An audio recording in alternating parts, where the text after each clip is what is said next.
Começa mais uma edição do JR 15 Minutos, um podcast da Record que aprofunda as notícias que mais mexem com a nossa vida. Um tema alarmante que afeta diretamente a saúde pública: a venda ilegal de medicamentos controlados, especialmente o Zolpidem. Recentemente, uma operação da Polícia Civil do Distrito Federal desarticulou um esquema que envolvia a venda clandestina desse sedativo. No Brasil, o uso do Zolpidem tem crescido nos últimos anos. A Agência Nacional de Vigilância Sanitária, Anvisa, calcula que 13 milhões e 600 mil caixas dessa medicação foram vendidas em 2018. Agora, 2 anos depois, em 2020, esse número saltou para 23 milhões e 300 mil caixas, um crescimento de 71%. Quais são os riscos associados ao uso incorreto de Zolpidem? Como a venda ilegal afeta a saúde pública? Como o Zolpidem age no organismo para induzir o sono? Para entender melhor essa situação, o JR 15 Minutos de hoje conversa com Dalva Poiares, médica neurologista, especialista em medicina do sono, pesquisadora do Instituto do Sono e professora da Unifesp. Seja bem-vinda, doutora, muito obrigada. Olá, Giovana, olá a todos. Obrigada pela oportunidade de discutir esse tema. Quem nos acompanha também nessa conversa é a Lívia Veiga, repórter da Record em Brasília. Lívia, 3 pessoas foram presas no Distrito Federal por venda de Zolpidem de forma clandestina. Olá, Giovana. Oi, doutora Dalva. Exatamente, Giovana. Os suspeitos eram responsáveis por um esquema de venda de medicação controlada por baixo do balcão das farmácias, em especial o Zolpidem. Na última segunda-feira, policiais fizeram uma operação que resultou na prisão do dono de uma drogaria, de um farmacêutico e de um balconista após a apreensão de uma carga de 450 comprimidos de Zolpidem que estavam sendo transportados por um motoboy. Doutora Dalva, essa ação não apenas ressalta a gravidade do problema, mas também levanta questões sobre a fiscalização e a responsabilidade dos profissionais da saúde? Sim. E com esse intuito, a prescrição do Zolpidem agora, inclusive, mudou. Ela era o receituário branco, tipo C, né, que incluía a tarja vermelha, e agora o Zolpidem ele é tarja preta e só pode ser prescrito por um receituário mais restrito, que é o tipo B. E isso terá, de fato, um controle muito maior, o que a classe médica vê com bons olhos. De acordo com a Associação Brasileira do Sono, em média, 73 milhões de pessoas sofrem com distúrbios na hora de dormir. Isso é um contexto, né, gente? Doutora Dalva, por que o Zolpidem se tornou uma opção popular para esses brasileiros? A propaganda maciça também de marcas, de farmacêuticas, ajuda, né, a pessoa a entender que aquele é um bom medicamento? Isso também pode ser uma hipótese? Sim, sem dúvida, e essa difusão maciça aliada à questão do efeito rápido. Então, várias apresentações de efeito rápido foram colocadas no mercado e se tornou um medicamento mais acessível.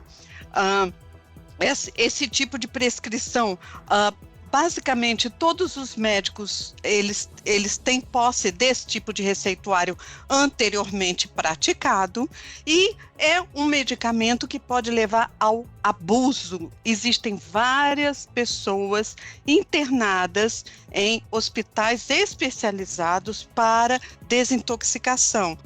A Agência Nacional de Vigilância Sanitária, a Anvisa, aprovou no início deste ano uma resolução que endurece as regras para a prescrição do Zolpidem.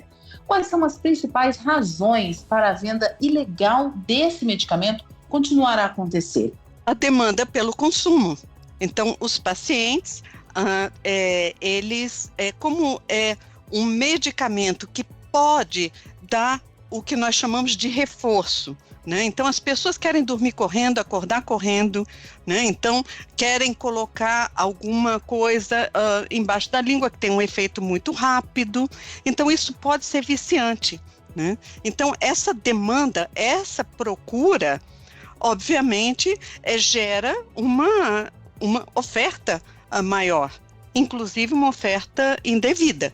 Doutora, e como as restrições à venda de Zolpidem foram implementadas, né? Você já citou aqui pra gente, né?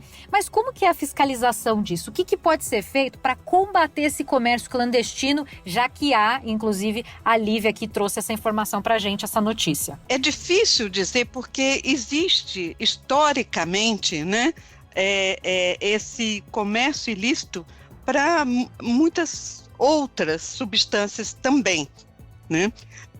Entretanto, a Anvisa faz o seu papel e as farmácias são controladas e são auditadas também.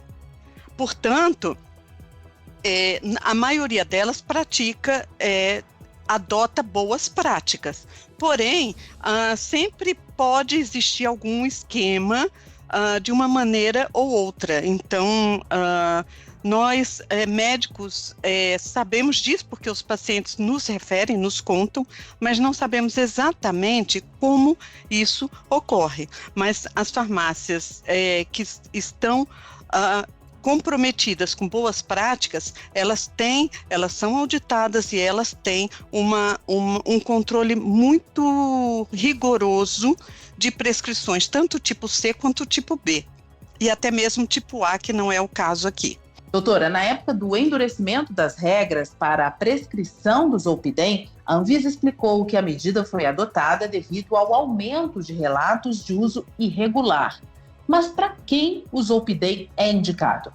O Zolpidem, ele pode ser indicado para insônia em curto prazo, né? Então, até 4 semanas. E isso, inclusive, consta na bula da maioria das apresentações. Portanto, existem algumas bandeiras vermelhas que os médicos têm que prestar atenção. Então, o indivíduo está aumentando a dose, ele usava um, agora ele usa outro no meio da noite, né? São alguns sinais de início de dependência e tolerância. E mesmo assim, né, se tratando dessas situações que a senhora está falando aí, o uso de Zolpidem é seguro? É necessário um acompanhamento médico? É necessário, existem outros medicamentos também, ele não é um único, apesar das pessoas acharem que ele é um único hipnótico, o único medicamento para dormir, ele pode ser seguro se for respeitadas as doses terapêuticas e o tempo de prescrição. Doutora, pelo que a gente tem ouvido aí a senhora explicar, o uso do Zolpidem sem prescrição e acompanhamento médico pode, então, de fato, levar à dependência, né? Esse é um risco real.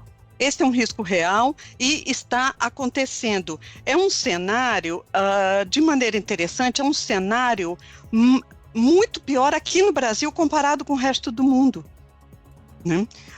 Existem vários casos relatados em farmacovigilância de diversos países, mostrando casos de abuso, né, de uso irregular e excessivo de Zolpidem. Mas aqui no Brasil tomou uma proporção maior do que a proporção em qualquer país do mundo que nós tenhamos conhecimento.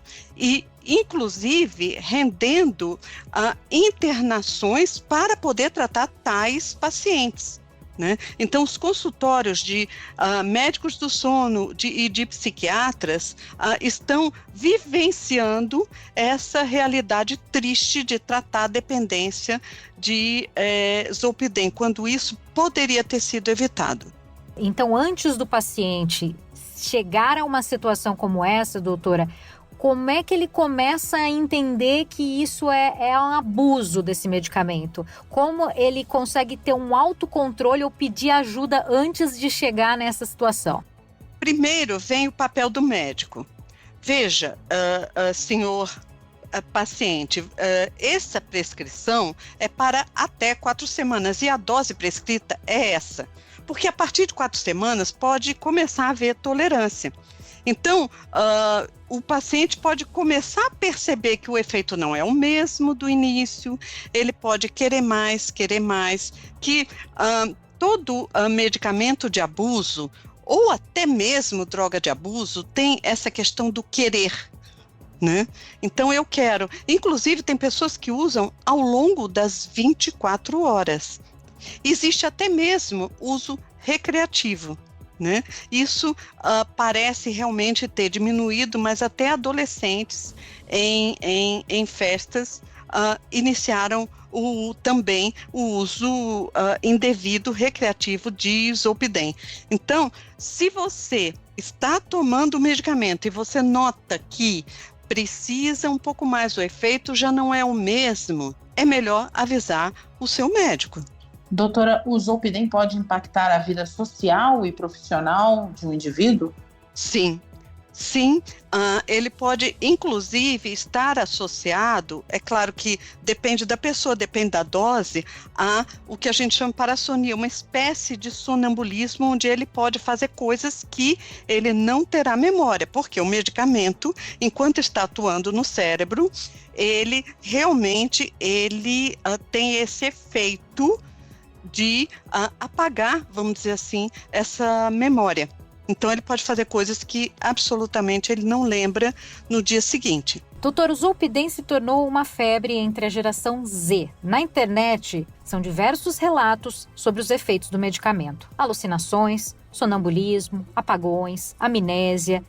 Ele pode ser utilizado em crianças e adolescentes. Eu também gostaria que a senhora comentasse sobre essa febre que acontece no caso da geração Z. Na verdade, não. Né? Mesmo em bula, ele nunca pode ser indicado para criança e nem para adolescente, apenas para adultos. E muito cuidado também com a prescrição de Zolpidem em idosos. Doutora, só no ano passado foram vendidas no Brasil quase 18 milhões de caixas do medicamento. Quais são as estratégias de intervenção para indivíduos que abusam do Zolpidem? Primeiro, nós temos que entender se ele não tem algum outro diagnóstico, porque a pessoa que abusa de uma maneira tão excessiva, ela tem outros transtornos que têm que ser tratados também, né? Mas a intervenção médica é muito importante, então uma boa relação desse paciente com o médico, ou se você identifica que é uma pessoa que tem risco de abuso ou de dependência, é melhor optar por tratamentos não farmacológicos, não medicamentosos, ou medicamentos que são mais seguros e mais apropriados para aquele caso, né? Então, identificar e conhecer o paciente é importante para fazer uma prescrição mais individualizada. Doutora, uma pesquisa recente do Instituto de Ciência, Tecnologia e Qualidade revelou que 9 em cada 10 brasileiros se automedicam. Além do Zolpidem, a gente sabe que a população usa muitos outros remédios que podem ser perigosos e danosos à saúde, né? A automedicação oferece riscos graves à saúde, principalmente se tratando desse medicamento que nós estamos falando aqui? Como esse medicamento ele tem um controle por prescrição, em teoria, ele não se incluiria nos medicamentos de automedicação. Os medicamentos de automedicação tendem a ser alguns fitomedicamentos ou fitoterápicos, alguns antialérgicos ou anti-vômito, antieméticos, como nós dizemos, né, que produzem sono, né? Então, existem vários tipos. Esses, e atualmente também, um consumo excessivo de magnésio com apelo do sono. Então, todos esses, e também da melatonina, o uso indevido de melatonina também. Melatonina, magnésio, fitoterápicos, antialérgicos, todos esses são vendidos sem uma prescrição. Então, em teoria, o Zolpidem, os outros medicamentos dessa classe de hipnóticos, eles têm uma prescrição controlada e, portanto, isso, em teoria, evitaria a automedicação. Doutora, eu agradeço a participação da senhora, os esclarecimentos, então, da doutora Dalva Poiares, que é médica neurologista, especialista em medicina do sono, pesquisadora do Instituto de Sono e também professora da Unifesp. Muito obrigada, doutora, pela participação. Obrigada, Giovana. Obrigada a todos. Lívia, eu também agradeço muito a sua presença, repórter da Record, em em Brasília, Lívia Veiga. Obrigada, Giovana. Até a próxima. Esse podcast contou com a produção de David Bezerra e dos estagiários Fernando Russo, Isabela Santos e Yasmin Logrado. Sonoplastia de Diego Marcondes, coordenação de conteúdo Edivaldo Nunes e Deni Almeida. Direção editorial de Tiago Contreira, vice-presidente de jornalismo Antônio Guerreiro. Você pode acompanhar o JR 15 Minutos no portal r7.com, nas redes sociais do Jornal da Record e nas principais plataformas de streaming. Te aguardamos no próximo episódio. Até lá!